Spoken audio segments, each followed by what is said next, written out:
विचार किया कि मेरा नाम भद्र, भद्र माने कल्याण करने वाले। इस बेचारे ब्राह्मण ने निरपराध, इसने कोई गलती नहीं की, कोई अपराध नहीं है, और यदि इसकी मेरे सामने मृत्यु हो जाएगी, इसको ये मार देंगे तो मेरा नाम, साधारण लोग भी अपने नाम की बदनामी से डरते हैं, तो सहसा ही वो जजाट देवी भद्रकाली उस मूर्ति से देवी प्रकट हो गई 64 योगिनियों के साथ, और जितने वहां लोग थे सबके माथे काटे और सबका रक्तपान कर लिया। वापस उस मूर्ति में जाकर के समाविष्ट हो गई। भरत जी ने ये सब देखा, अभी जो मारने के लिए तैयार थे तब भी उनको कोई दुख नहीं था, छूट गए तो भी उनको कोई खुशी नहीं। वो माला वाला जो कुछ था सब हटाया, अपना जैसे रहते हुए वहां से चले। तो चलते चलते जंगल के रास्ते में एक रहुगण नाम का राजा, सिंधु सोबे देश का राजा, ज्ञान प्राप्ति के लिए कपिल मुनि के पास आया। पालकी में बैठ कर मिला। पालकी को 4 आदमी उठाते हैं। उन 4 में से एक आदमी ने कहा, भाई मुझे शंका हो रही है। तो जंगल में कहीं एक जगह उस पालकी को रखा, और वो एक आदमी वो गया तो वापस नहीं आया, क्योंकि उस राजा को ज्ञान प्राप्ति के लिए जाना है। उस राजा को ज्ञान प्राप्ति के लिए जाना है, और बीच में ये अड़चन आ गई, धूप पड़ रही, राजा परेशान है, कहा भाई जल्दी से दूसरा आदमी लाओ, कोई दूसरा आदमी पकड़ के लाओ। कहां से लाए,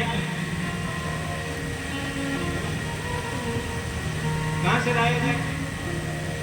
कहा देखो भैया आसपास जंगल में तो भरत जी महाराज दिखाई दिए, एकदम रिष्ट पुष्ट और ऐसे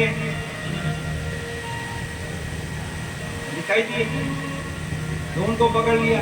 चलो राजा बुला रहा, आ गए। अब आए, उनको कहा कि चलो पालकी में लग जाओ।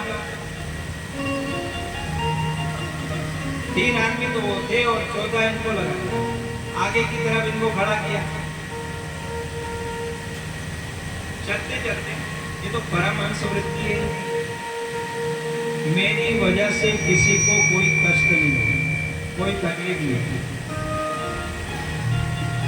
जंगल के रास्ते में चल रहे तो चिड़ियों की लाइन दिखाई, चिड़िया जा रही, दोनों ने जोर से छलांग लगाई, मर गए। छलांग लगाए तो एक आदमी भागेगा तो दूसरे को, सबको भागना पड़ेगा, और उसके कारण क्या हुआ कि पालकी का जो ऊपर डंडा था वो डंडा राजा को मारने में, तो एकदम से राजा गुस्से में। फिर थोड़ी देर हुई, और थोड़ी देर के बाद वापस हुई, ऐसा कुछ दिखाई दिया तो फिर छलांग लगाई। 2 बार 3 बार हो गया तो उस राजा ने कहा, अरे ठीक से चलो, तुम जानते नहीं हो मैं कौन हूं, मैं राजा हूं, मैं तुमको दंड दूंगा, तुम्हारी चिकित्सा करूंगा, तुम्हारा इलाज करूंगा, ठीक से चलो। फिर थोड़ी देर हुई, वापस हो। इस बार राजा बहुत, उन लोगों ने कहा महाराज हम तो ठीक से चल रहे हैं, लेकिन ये अभी नया आदमी जो लगाया है ये बराबर नहीं चल रहा है, ये बार बार उछल कूद करता है, इसके कारण हमको भी। राजा ने थोड़ा चुप करके देखा, अच्छा रिष्ट बोलते हो, ठीक ठाक है। तो फिर वापस जब ऐसा हुआ तो राजा ने उसको कहा, अरे भैया क्या तू अकेला ही पालकी उठा रहा है, बहुत दुबला है रे तू, मजाक में उसकी हंसी करे। ठीक ठाक थे तो बोलता है कि तू बहुत दुबला है और तू ही अकेला पालकी उठा रहा है, सारा वजन तेरे ऊपर। फिर थोड़ी देर हो फिर वापस बोल, और उसने कहा कि अरे तू जिंदा है कि मुर्दा है, तुम बोल नहीं रहे। तो बोलेंगे, एक बात का जवाब दोगे तो फिर दूसरा सवाल करेगा, फिर दूसरे तो मामला फिर बढ़ता जाएगा। इसलिए अपने बोलना है।